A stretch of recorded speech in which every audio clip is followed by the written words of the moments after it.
Bob Arum claims that Vasyl Lomachenko off a loss could fight Shakur Stevenson, Gervonta Tank Davis, or Devin Haney next. Sounds like great news, but will it happen?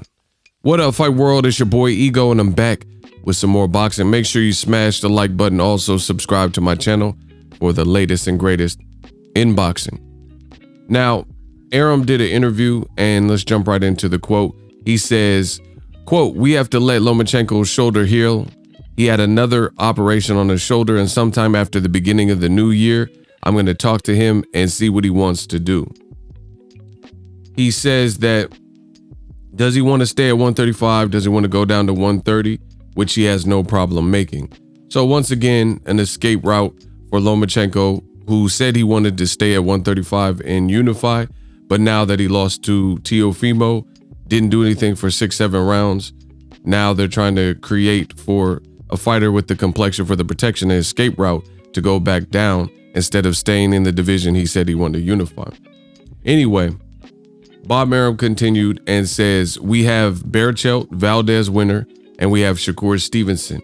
We have a whole great stable of 130 pounders, or he can stay at 135 and we can put him in with one of the young guns like Devin Haney or Gervonta Tank Davis. Would be a good fight, so we'll see. I have to see what Lomachenko wants to do next year." Now, my thoughts are very simple. Sounds good. It sounds good, but Top Rank has done this in the past where they'll have, a marquee name and they'll link him to all these great names that fans would love to see, like when they had Pacquiao, and say, hey, Pacquiao next with Top Rank can fight Adrian Broner, Keith Thurman, Danny Garcia, etc. Now, 2 of those fights did actually happen, but it was only after Manny Pacquiao left Top Rank and signed with Al Heyman, and it was made under the PBC banner. So, yeah, these options sound great. I think Lomachenko's at a point in his career based on his age and being a 2-time gold medalist. He shouldn't be looking to take any steps backwards, and he should be looking for the big fights out there, right? But it's easier said than done. I mean, Lomachenko doesn't even have 20 fights. He has 14-2 record, 10 KOs. So he's a bit behind. You got guys like Ryan Garcia, Devin Haney, who they have more fights already and they're much younger than Lomachenko. So I'm not gonna hold my breath regarding this. I think reasonable fights for Lomachenko that Top Rank definitely can make would be the guy who just beat Felix Verdejo. You have Nakatani. He's very tall. He showed he was durable in the Felix Verdejo fight. Let's see if Top Rank matches him with that, because to me, this sounds like a way to get people their hopes up, and I don't really see these fights being made majority of what they're saying. Shakur Stevenson, for example. Now, that should be an in-house fight that's easy to make. However, and Shakur says he wants to fight. However, Shakur Stevenson has not received a name as big as Lomachenko. So do they give Lomachenko, now that he has 2 losses, are they going to feed him to Shakur Stevenson and just roll the dice and see what happens? To me, that's doubtful. Teofimo said he's not really interested in a Lomachenko rematch. So the Shakur Stevenson fight would be a good fight. But look at how Top Rank has made their matches. We seen a recent interview from someone who worked heavily with Top Rank and Cameron Duncan, and he says that the Top Rank matchmaker has an NBF list, no black fighters. So are they going to give Shakur Stevenson an opportunity like this at this point with Lomachenko coming off a loss? To me, you would have to show me that for me to believe it, because Shakur Stevenson took over the date for Berchelt versus Oscar Valdez. You have a Mexican-American fighter, and Oscar Valdez, 2-time. He appeared in the Olympics twice, and he was supposed to fight a fighter who hails from Mexico, Miguel Berchelt. And instead of, when Berchelt, they said he had the virus, and instead of giving Shakur Stevenson Oscar Valdez, a guy he called out, they just postponed the fight and gave an unknown name to Shakur Stevenson, Toka Khan Clary, and he beat him one-sided instead of a more meaningful fight and a bigger name. So are they going to give Shakur Stevenson a guy like Lomachenko? Now, the thing with Devin Haney is this. Devin Haney is not with Top Rank. He's with Eddie Hearn. Devin Haney has expressed an interest in fighting Lomachenko, but when he was calling out Lomachenko and calling him Nomachenko and pushing for the fight, Top Rank and Lomachenko's team requested through the WBC to become the franchise champion, similar to what the WBC had did with Canelo Alvarez, and the WBC honored it. So if Lomachenko and Top Rank really wanted to make a Devin Haney fight, this fight could have already been made before the Teofimo fight, but they chose to franchise out, and they end up making the fight with Teofimo instead. And now there's confusion in the regards of the lightweight division, who is the true WBC champion.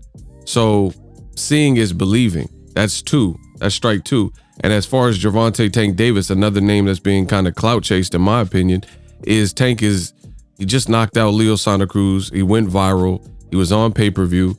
You know, realistically, Lomachenko coming off a loss with the record. Tank has a better record than Lomachenko. No losses and more fights, right? So a fight with Gervonta Tank Davis, yeah, people have wanted to see it. It's a good fight, but I think Tank would hold the cards. He's definitely the A side than a man who's losing to Salido and also just recently lost to Teofimo Lopez. So I highly doubt this. You can mark this video down, save it in your playlist.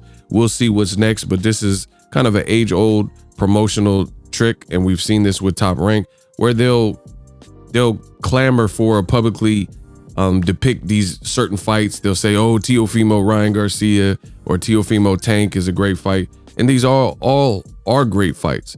But seeing is believing. Like I always say, LSI, let's see it. Make the fight. You know, there's a lot of promoters. There's a lot of clout chasing in boxing right now. And if you notice, there's a lot of promoters who rather they're talking about what would be a great fight and, you know, what's meaningful and what would be the short list. You know, you see Eddie Hearn do it. Eddie Hearn says Dillian White, Luis Ortiz, Andy Ruiz, Wilder. Those are great fights for Dillian White. However, you've made none of them. You've never successfully given Dillian White, Wilder, AJ, a rematch with AJ, PBC guys like Wilder, Andy Ruiz, or Luis Ortiz. So instead of telling us what the short list is, show us what the short list is by actually executing and making the fight. So that's really all I gotta say.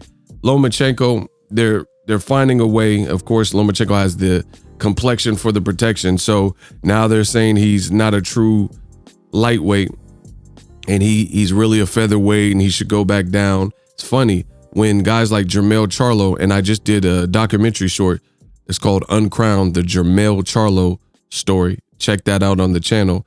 But when guys like Jermell Charlo, when they lose to a Tony Harrison, Jermell Charlo wanted nothing more, African-American fighter, wanted nothing more than to prove that he beat him, because he felt in his heart that he beat Tony Harrison in the first fight, and he felt the judges robbed him. So his next fight scheduled was, guess who? You guessed it, Tony Harrison. He wanted to prove to the world that he could beat him. And Tony Harrison pulled out, so he ended up fighting a late sub because Harrison was injured, but they still rescheduled the fight immediately after Jermell Charlo knocked out Jorge Cota, and he knocked out Harrison right after that. And then he just knocked out Jason Rosario. But fighters like Lomachenko, when they have the complexion for the protection, they'll tell you that Lomachenko's Sweet Pea Whitaker and Muhammad Ali and better than Floyd and could beat a prime pretty boy Floyd, but they don't hold him to that type of standard. And now they're creating an escape route for Lomachenko to move back down in weight instead of staying at the division. So when the lightweight division, when Lomachenko first got there weren't many guys that were prominent in their careers that seemed like the fights, and he was okay collecting all those belts. This is, again, Top Rank clever matchmaking. For example, Lomachenko never had more belts than when he got to lightweight, but he was also in previous divisions where they had more comp. Like when he was at 130, there were great fights with Gervonta Davis. You would have had to go through him and Miguel Berchelt, but instead he moved up to 135, which was pretty flat. They didn't really have the big names, the biggest names that we knew at that point when Lomachenko first moved up to lightweight at 135. The biggest names were, outside of Lomachenko, were guys that were young in their careers, like Ryan Garcia, Teofimo, and Devin Haney, and they were still early in their journey, so those fights weren't going to get made at that time. So Lomachenko was collecting belts by fighting Pedraza, a guy Tank already knocked out in, a few fights before that, and then Top Rank matched him against light touches, and then he fought Ray Beltran, got a belt, and then now Lomachenko takes his scalp, or a vacant belt with Luke Campbell. So you got to understand the games and how the games are played in boxing. So now it looks like Lomachenko is the grand conqueror because he's fighting guys, but they're opportunistic, strategic moves that are made. Lomachenko at 35, the best name is probably Jorge Linares, and even Linares stylistically, he folds under pressure. And that was shown in back-to-back losses. He lost to Antonio DeMarco in his very next fight after that. But to the outside, the untrained eye, it looks like Lomachenko's just beating up guys and stuff like that. But you got to look. For example, the first guy that I thought had a chance to even beat Lomachenko based on the style matchup was Teofimo. And I picked Teofimo. I told you guys explicitly on my channel that Teofimo is going to beat Lomachenko from my view. The first guy that I thought was a threat, surprise, it was a tough fight and he beat Lomachenko. But this could have happened before if the matchups were made that we wanted to see. For example, Lomachenko versus Mikey Garcia. That was a fight that I wanted to see, and I think it would have been a great fight. I would have favored Mikey Garcia, but seeing is believing, but they never made the match. So that's the clever matchmaking that I'm referring to. So Arum saying Lomachenko could fight Shakur Stevenson, Tank, and Devin Haney. You got to show me that, because he didn't fight Devin Haney, franchised out. He hasn't fought Tank to this point, and Shakur Stevenson hasn't got no fight as big as Lomachenko. So just put it on paper and let's see. And we don't even know what Lomachenko truly wants to do, because he's out here making a bunch of excuses for why he lost. So mentally, we don't know what this loss to Teofimo has done. That's my thoughts. Let me know what you guys think. Also, use my link, ESPN Plus. There's a ton of original content for $5.99 a month. You can get ESPN Plus if you want to revisit certain fights that are available, like Pacquiao versus Mayweather, Lomachenko versus Teo. $5.99 a month for ESPN Plus, or get the bundle, ESPN Plus, Hulu, and Disney Plus, all three apps for one low price of $12.99. Smash the like button if you're new, subscribe, hit the bell icon, all that good stuff. Let me know what's next for Lomachenko. That's my 2 cents. We working.